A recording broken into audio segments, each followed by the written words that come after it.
ইতিহাস এবং ঐতিহ্য সম্পর্কে জানতে যারা ভালোবাসেন তাদের জন্যই আজকে আমার এই ভিডিওটি। আজকে আমরা যাচ্ছি রাজধানী ঢাকা থেকে প্রায় 24 কিলোমিটার দূরে দক্ষিণ পূর্ব অবস্থিত নারায়ণগঞ্জ জেলার প্রাচীন বাংলার রাজধানী সোনারগাঁওয়ে।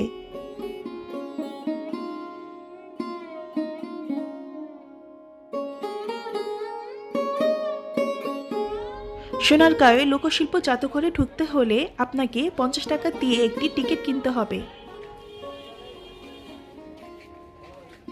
টিকিট কিনে আমরা ভিতরে প্রবেশ করছি।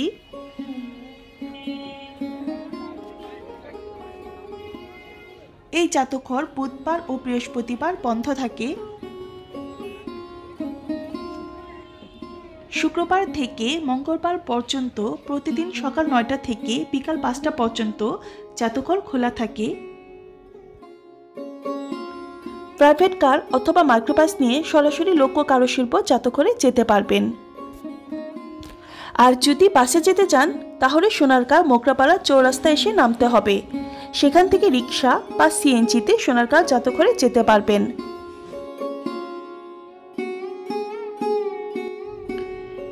ঢোকার পরেই আপনারা যে প্রাসাদটি দেখতে পাচ্ছেন সেটি বড় সর্দার বাড়ি নামে পরিচিত।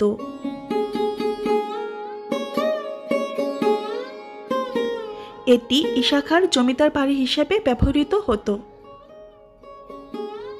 ভবনটির নির্মাণ শৈলী সত্যি অপূর্ব এবং দৃষ্টিনন্দন।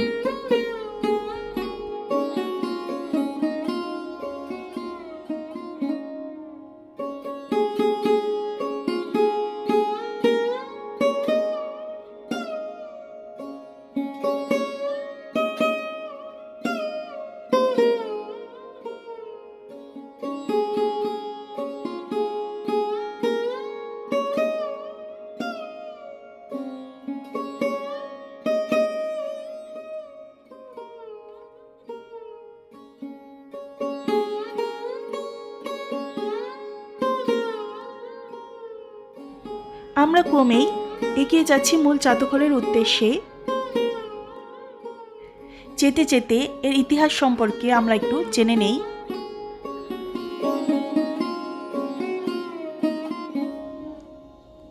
আবহমান গ্রাম বাংলার সংস্কৃতি ও লোকশিল্প ধরে রাখা ও সর্বজন স্বীকৃতি দেওয়ার উদ্দেশ্যে 1975 সালে 12 মার্চ শিল্পাচার্য জয়নুল আবেদিন সোনারগাঁওয়ের পানাম নগরীর একটি পুরাতন বাড়িতে বাংলাদেশের লোক ও কারুশিল্প ফাউন্ডেশন প্রতিষ্ঠা করেন।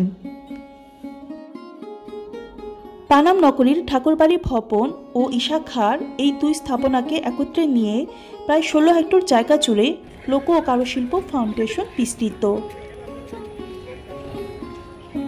এই ফাউন্ডেশনে আছে গোপীনাথ সাহা সর্দার বাড়ি, জয়নুল আবেদিনের ঐতিহাসিক সংগ্রাম ভাস্কর্য, বঙ্গবন্ধু ঐতিহাসিক ভাষণের অবক্ষ ভাস্কর্য, জয়নুল আবেদিনের ভাস্কর্য, জয়নুল আবেদিনের স্মৃতি জাদুঘর, আরও আছে লোকজ মঞ্চ, সেমিনার রুম, কারুশিল্প গ্রাম এবং সবুজে মোড়ানো সুবিশাল উদ্যান। প্রায় 4500-র অধিক প্রাচীন নিদর্শন স্থান পেয়েছে জয়নুল আবেদিন স্মৃতি জাদুঘরে।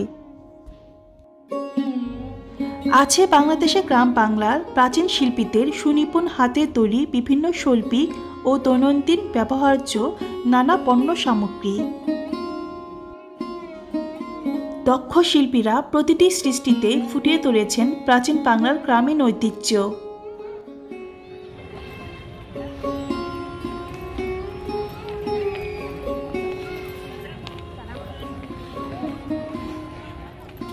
চলুন তাহলে শিল্পাচার্য জয়নুল আবেদিনের লোক কারুশিল্প ভবন থেকে ঘুরে আসি।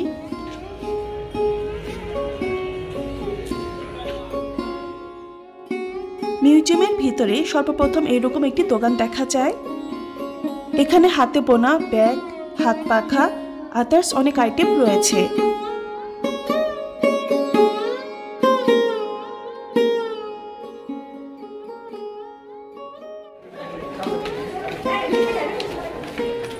সিঁড়িতে উপরে উঠলে ডান পাশে আপনারা খুব সুন্দর সুন্দর চিত্র দেখতে পারবেন। এখানে গ্রাম বাংলার মানুষরা কিভাবে দিন যাপন করে, কিভাবে তারা আর্নিং করে, সবকিছুই সুন্দরভাবে ফুটিয়ে তোলা হয়েছে।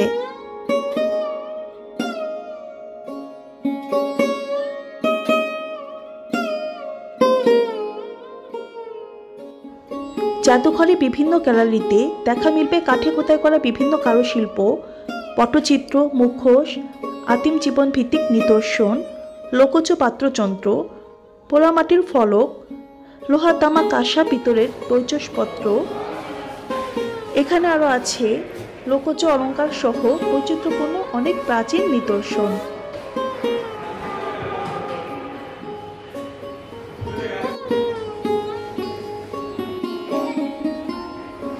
এখানে আমরা দেখতে পাচ্ছি প্রাচীন সুলতানদের ব্যবহৃত অস্ত্র শস্ত্র, তৈজসপত্র, পোশাক, অলঙ্কার ইত্যাদি।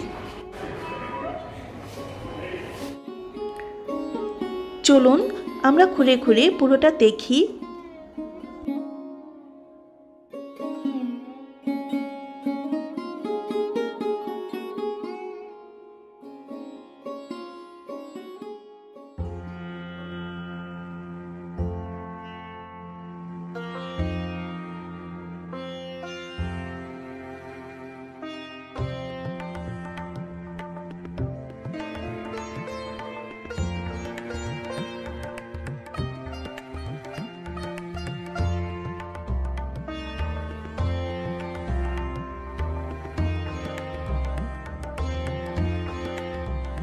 প্রাচীন বাংলার ও মধ্যযুগের লোকশিল্পের অনেক নিদর্শন রয়েছে। এখানে রয়েছে প্রাচীন মুদ্রা।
ভিউয়ার্স, আমাদের জাদুঘরের মূল ভবন ঘোরা শেষ।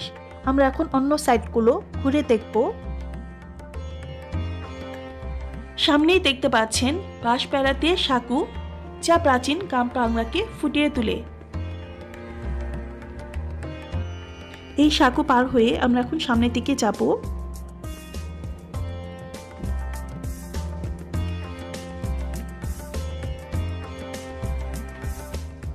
সামনে আমরা একটি নৌকার ঘাট দেখতে পাচ্ছি। এখানে নৌকা ভ্রমণ করার সুযোগ রয়েছে। নৌকা ভ্রমণের চার্জ প্রতি 30 মিনিটের জন্য জন প্রতি 30 টাকা।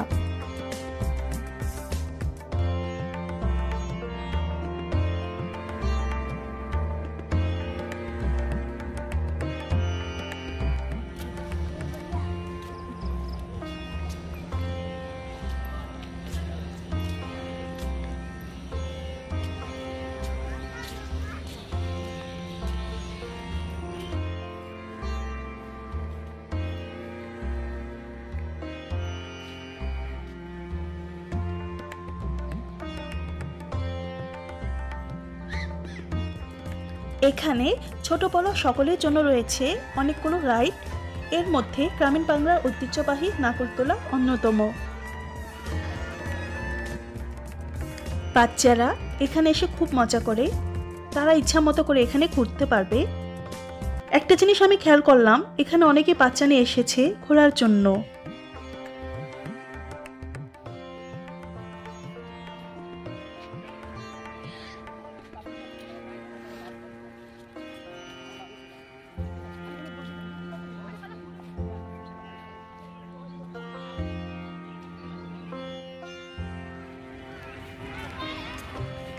এটি পিকনিকের জন্য বেস্ট। অনেক বড় খোলা জায়গা, এরকম খোলা জায়গা খুব কমই দেখা যায়। চারপাশে সবুজ আর সবুজ।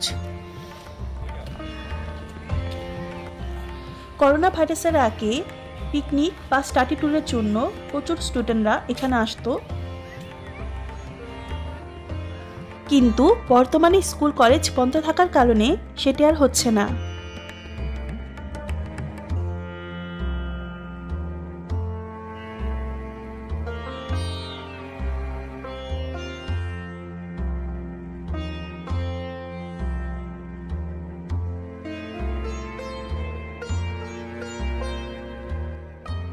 এরপর আমরা চলে আসলাম এই জায়গাটায় মাটির জিনিসপত্র দেখতে আর কিনতে।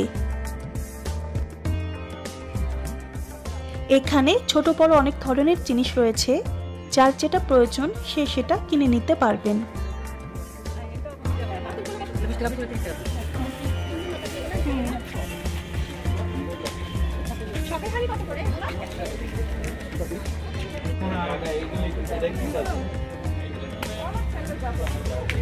এই বড় নৌকাটা কত প্রাইস?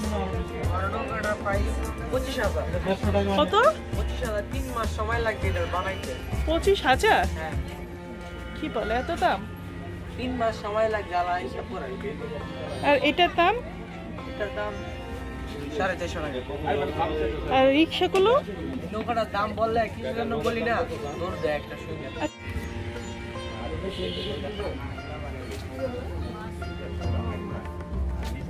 এই জিনিস আছে নাকি আর? পাতলা আছে? না না এটা পাতলা ওয়ালা রে তো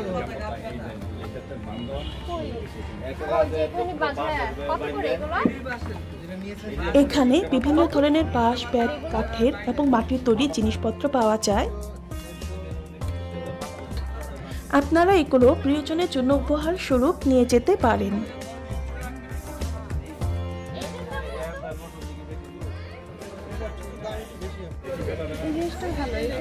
ওই যে ওইটা কোনটা কত বলেন তো দেখি আমি সব 1300 করে। এই 1300 করে সুন্দর জিনিসগুলো ওয়ালে রাখার জন্য। ওই যে জামদানি শাড়ি। এরপর আমরা যাচ্ছি জামদানি স্টোরের দিকে।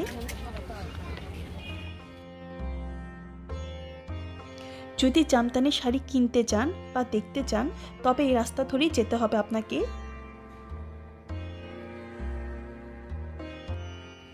এখানে অনেকগুলো জামদানির দোকান রয়েছে।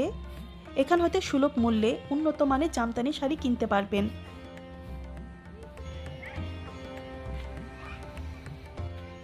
এছাড়াও এখানে রয়েছে জামদানি তৈরির তাঁত। এই তাঁত হতেই তৈরি হয় জগৎ বিখ্যাত জামদানি শাড়ি।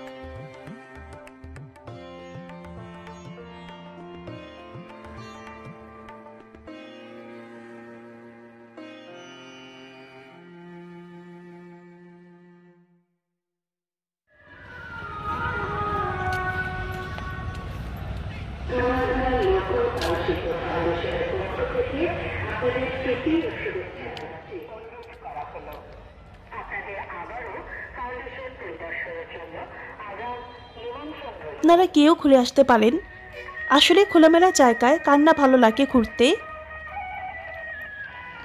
যাই হোক, কথা বলতে বলতে বিদায় নেওয়ার সময় হয়ে গিয়েছে। আপনারা অনেক বেশি ভালো থাকবেন। আমার চ্যানেলটি সাবস্ক্রাইব করবেন, লাইক দিবেন, কমেন্ট করবেন। দেখা হচ্ছে আবার নেক্সট ব্লগে। আল্লাহ হাফেজ।